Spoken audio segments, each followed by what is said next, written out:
मुझे माफ कर दीजिए पापा जी, मैं आपके लिए कुछ भी नहीं कर पा रही हूँ। अब सिर्फ आकाश जी के फोन का इंतजार है।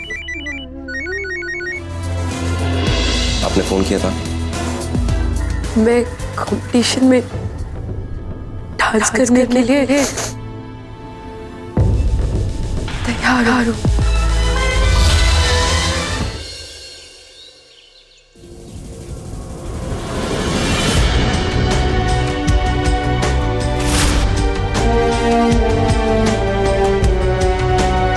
ये क्या है डीजे? छुपाने से कोई फायदा नहीं है। मैं जानती हूँ कि तुम इसे पढ़ चुके हो। I'm sorry डीजे, मैं आपको हर्ट नहीं करना चाहता था। एंड ट्रस्ट मी, मैंने 2 पेजेस से ज्यादा कुछ नहीं पढ़ा है। आकर्ष, इस बात से फर्क नहीं पड़ता कि तुमने क्या पढ़ा है और कितना पढ़ा है। फर्क इस बात से पड़ता है कि इसे पढ़ने के बाद तुम आगे क्या करने वाले हो।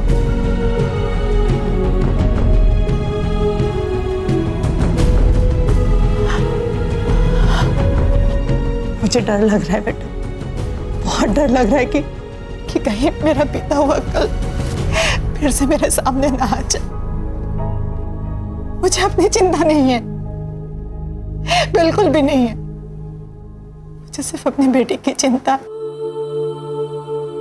और ऐसे में यही सही है कि इन डायरी के पन्नों पर जो लिखा वो इस डायरी तक ही सीमित रह जाए। मैं जानती हूँ आकर्ष बेटा कि तुम करनाल सिर्फ ताल से ताल मिला शो के लिए नहीं जा रहे हो।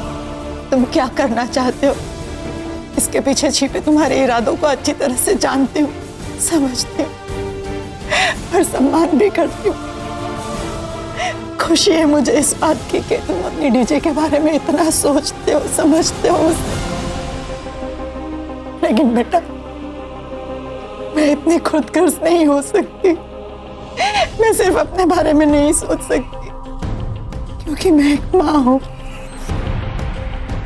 और तुम जो कर रहे हो ना, तुम्हारे ये करने से वहां न जाने कितनी जिंदगियों में भूचाल आ जाएगा, कितने बसे बसाए घर उजड़ जाएंगे। और जो सबसे ज्यादा पीसेगी वो है मेरी मासूम बेटी।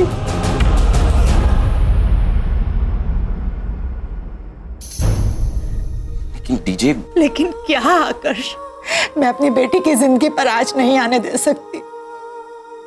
मेरी बेटी की जिंदगी सही सलामत चलती रहे, इसके लिए जरूरी है कि उसकी माँ उससे दूर रहे।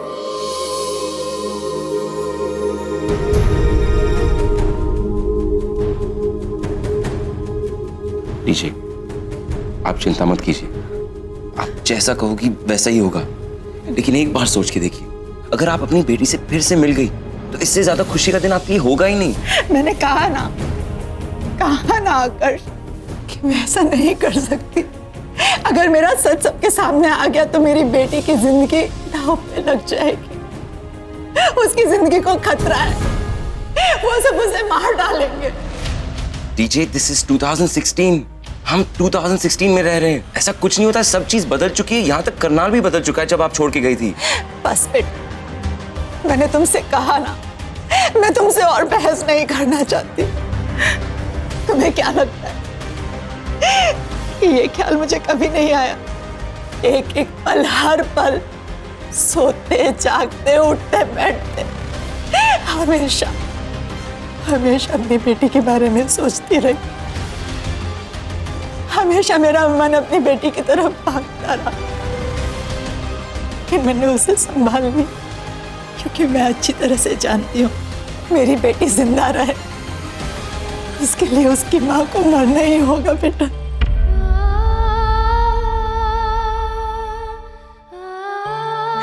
और एक माँ के लिए उसकी बेटी को छोड़ना आसान नहीं होता बेटा, लेकिन फिर भी मैंने ऐसा किया। और अब तुम उसे बदलने की कोशिश कर रहे हो। प्लीज मत करो। इन 13 सालों में एक पल के लिए कभी भी तुम्हें लगा हो कि मैं तुम्हारी माँ हूं, तो मेरी ममता के लिए मुझे वादा कर वादा करो कि मेरी बेटी की जिंदगी से दूर रहोगे। वादा करो।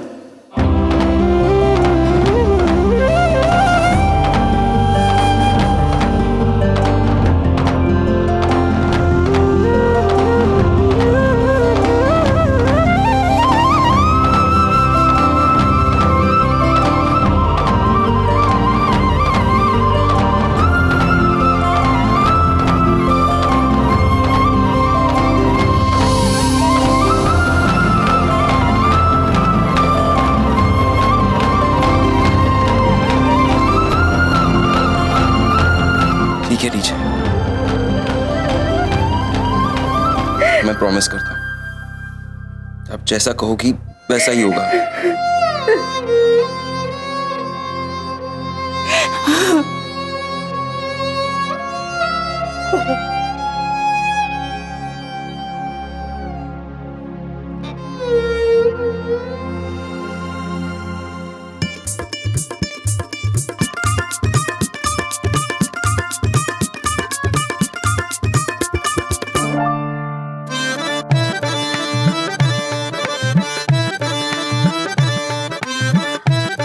हे भोलेनाथ, इतना सारा पकवान, वो भी एक साथ।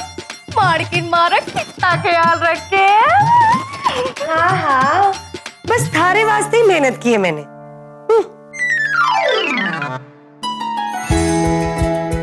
आज बहुत दिनों बाद सब कुछ हमारे हिसाब से होता हुआ नजर आ रहा है मन्नी। यो तो उत्सव मनाने वाली बात से।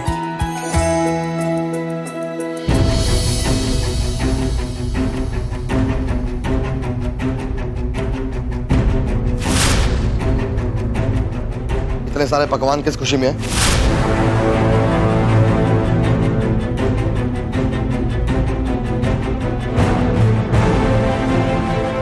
वो बेटा वो छुरा वो बात क्यों है कि मैं भूल ही गया। तूने इतनी मेहनत जरूर रोशनी और उसके परिवार वालों के लिए की होगी। ये सारा खाना तो अस्पताल भेज रही है।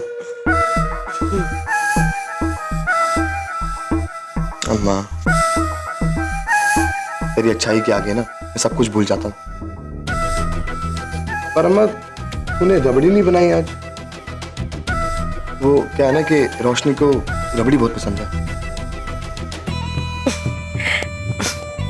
ऐसा कभी हो सके है कि थारी अम्मा रबड़ी ना बनाए? थारी खुशी में ही हमारी खुशी। यो देख। भाई जी। हाँ, पता चला कुछ? भाई जी, मैंने बहुत कोशिश की पर यो पता ना चल पाया कि अंकल जी की ऐसी हालत किसने की।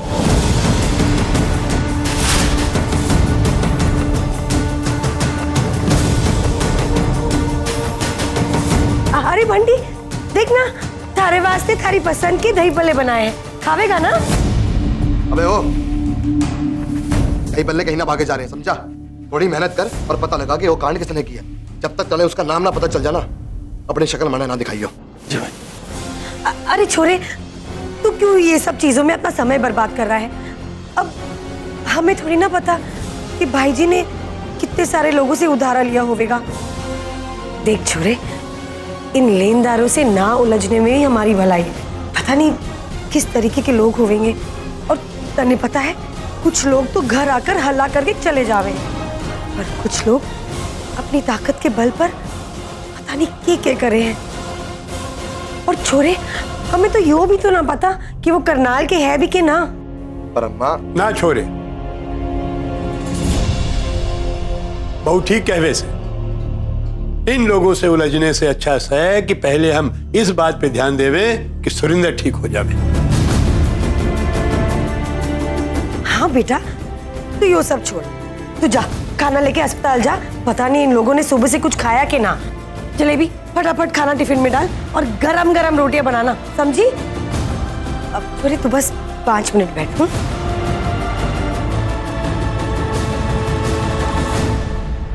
देखना बापी, हमारे घर को किसकी नजर लग गई है।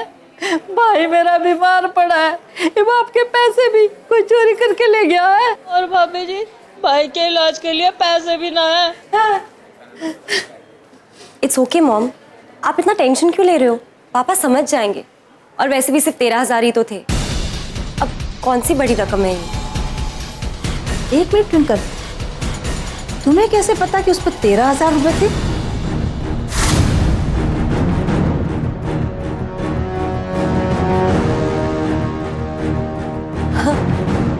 अरे अभी तो आप चाची जी से कह रही थी कि 13,000 चोरी हो गए। मैं ताई जी,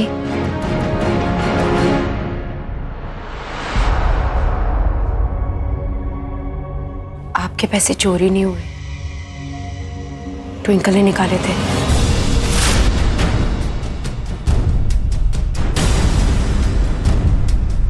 और इस गलती के लिए मैं आपसे माफी मांगती हूँ। मना किया था ना तुझे। ये है ना वो लिफाफा,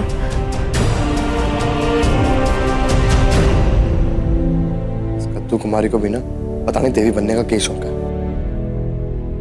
जरा सा झूठ बोल देती तो दुनिया इधर की उधर थोड़ी ना हो जाती। ताई जी,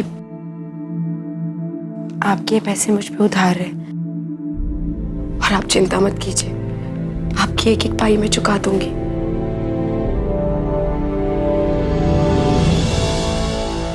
आपको दे देंगे, आप बिल्कुल फिक्र मत करो। सिस्टर, ये बाकी के पैसे।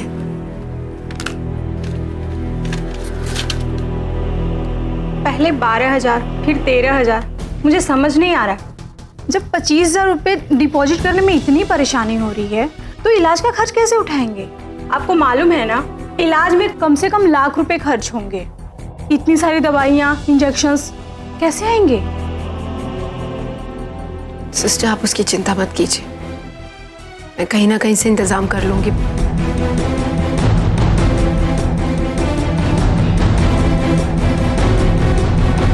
ये सब क्या है बंटी? अम्मा जी ने आप सबके लिए खाना भेजा है। भाभी ने खाना भेजा है। भाभी ने पता था कि कमोया भूखी प्यासी बैठी है, कितनी चिंता करे मेरी। लाला,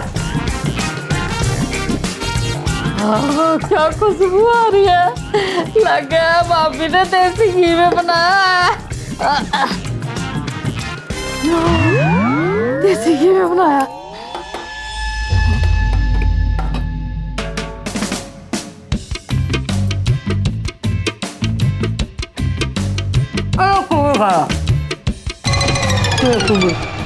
भाभी आप भी खाओ।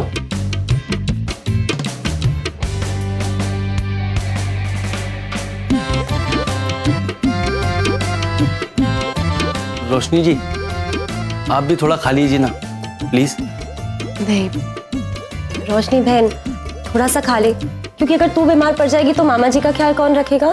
अब नहीं ट्विंकल, मेरा मन नहीं है।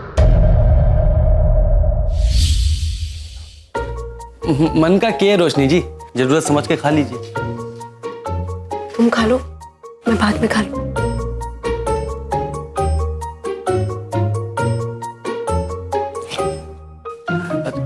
रोशनी जी, मैं आता हूँ थोड़ा सा।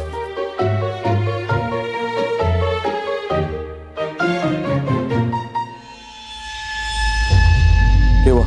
भाई जी, आपने देखा तो मैंने पूरी ताकत लगा दी, पर भाभी तैयार ना है खाने को। इसकी जिद की ना कोई हद ही ना है। छोड़, वो नहीं समझने वाली अभी। एक काम कर, ये ले जा, ये तो कम से कम वो खा ही लेगी। भाई जी, यो क्या है? जितना कह रहा हूं उतना कर, फालतू बहस मत कर मेरे से। चल जा।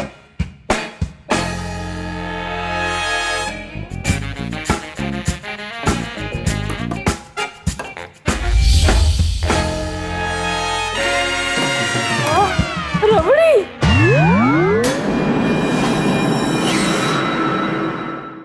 अरे बुआ जी, पहले यो तो खत्म कर लो। रोशनी जी, अब कुछ नहीं तो थोड़ा यो ही खा लो।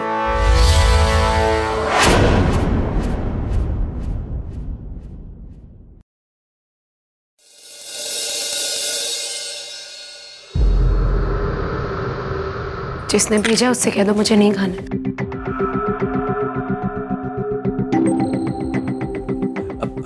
रोशनी जी, अब आप नहीं खाएंगे ना तो मार मनी पड़नी है।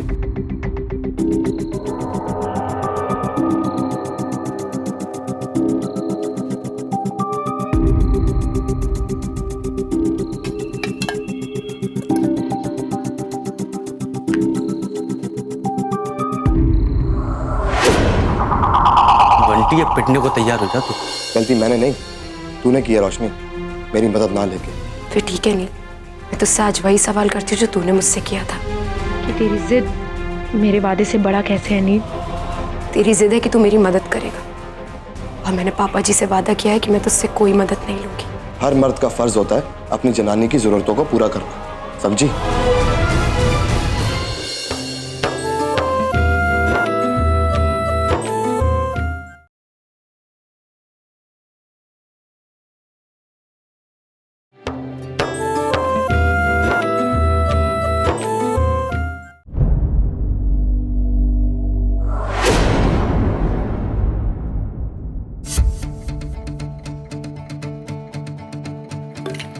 ये सब क्या है नील? क्या क्या है? भाई तो मैं कह रही हूँ, तू कर क्या रहा है? तने ना से पर मैंने तो तेरी चिंता है ना, सुबह से भूखी वैसी बैठी है तू। अगर तुझे मेरी सच में चिंता थी तो खाना लेकर खुद क्यों नहीं आया? किसी और के हाथों से खाना क्यों भिजवाया तूने? अच्छा, यहाँ तक कौन लेके आया? यहाँ तक आया, पर 4 कदम और नहीं चल सकता था।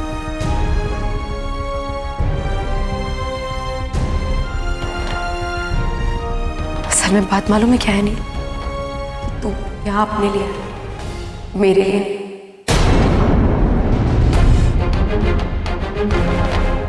ताकि तू अपने आप को तसल्ली दे सके कि भले ही मैंने तुझसे कोई मदद ना ली हो, फिर भी तूने मेरी चिंता करनी नहीं छोड़ी। तो गलत किया इसमें? और क्यों झुकूं मैं तेरे सामने? गलती मैंने नहीं, तूने की है रोशनी, मेरी मदद ना लेके। फिर ठीक है नहीं, मैं तुझसे आज वही सवाल करती हूँ जो तूने मुझसे किया था कि तेरी जिद मेरे वादे से बड़ा कैसे है नील। तेरी जिद है कि तू मेरी मदद करेगा, और मैंने पापा जी से वादा किया है कि मैं तुझसे कोई मदद नहीं लूंगी। जिद नहीं है रोशनी, हर मर्द का फर्ज होता है अपनी जनानी की जरूरतों को पूरा करना, समझी?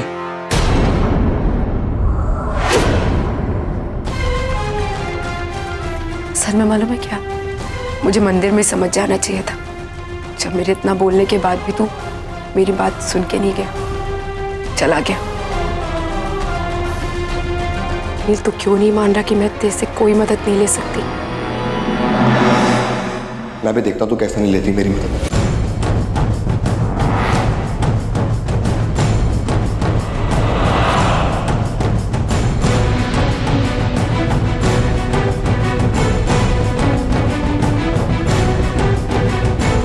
चल बंटी।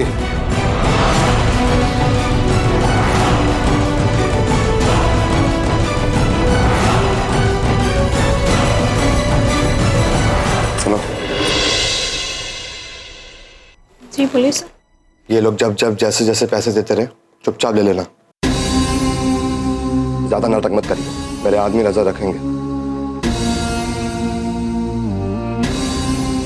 चाचा जी के इलाज में अगर कोई भी कमी आई तो तुम्हें पता नील चौधरी क्या कर सके, ठीक है?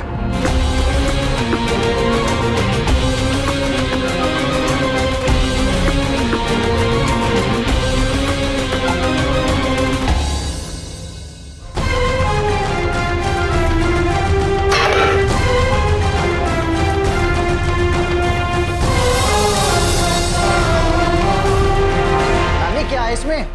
पराठे हैं। आज सुबह से किसी ने कुछ भी नहीं खाया, चूल्हा भी नहीं जला था, इसलिए मैंने पराठे बना लिए। पता नहीं रोशनी ने भी कुछ खाया कि नहीं। नानी, सवेरे से किसी ने कुछ ना खाया?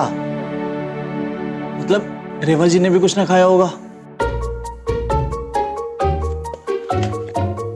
छोड़ नानी से। नानी, बस अभी आया। बोला हो गया क्या?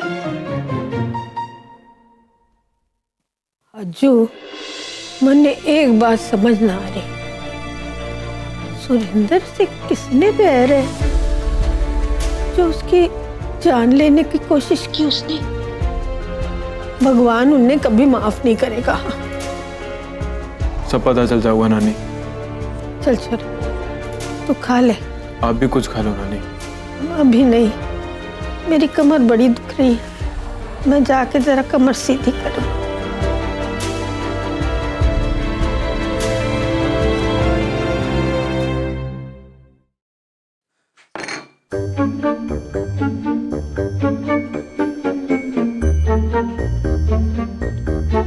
भाई आज का दिन ही खराब है। रेवा जी भी ना है कमरे में, वो तो छोड़ उनका सामान भी ना है। नानी अचानक कहाँ चली गई? मन मालूम ना था कि मुंबई वाली इतनी डरपोक होगी। डर के मारे मुंबई निकल जाओगी।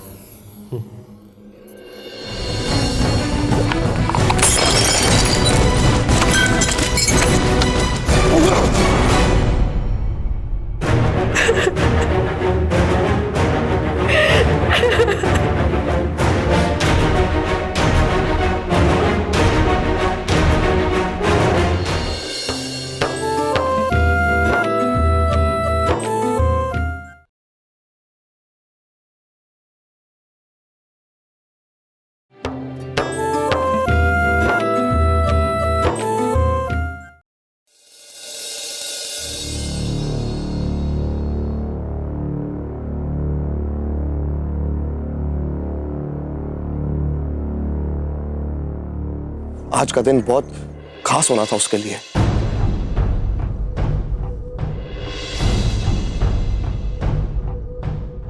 इतने सालों में जो ना किया वो सब कर रहा था आज मैं। बहुत खास था ना आज का दिन। खास ही तो है आज का दिन। हाँ भाई जी, आपने कितना अलग करने की कोशिश की ना भाई जी। मैंने आपके दिल्ली वाले दोस्तों को भी बताया, तो वो सब तो ये जानकर हैरान रह गए कि आप ऐसा भी कर सके हो। भाई जी, ये सब कुछ ना आपकी स्टाइल से बिल्कुल अलग था भाई जी।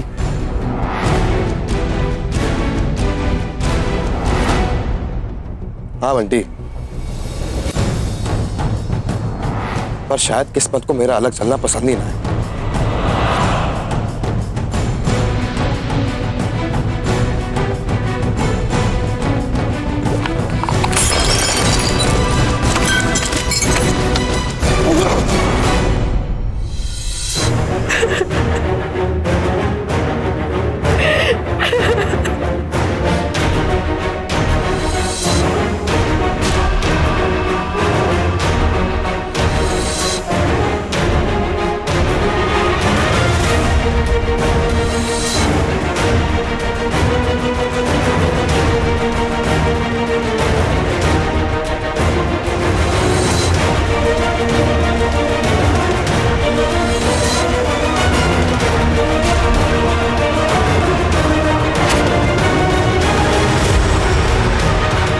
बंटी,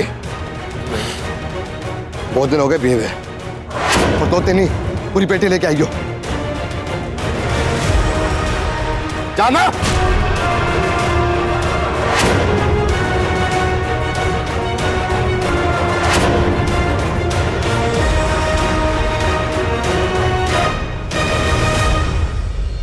एक्चुअली आपके बाबूजी के जो टेस्ट और स्कैन्स कराए थे उसकी रिपोर्ट्स आ गई। खबर अच्छी नहीं, आपके बाबूजी को इंटरनल चोट आई, लेकिन अगले 24 घंटों तक कुछ नहीं कहा जा सकता।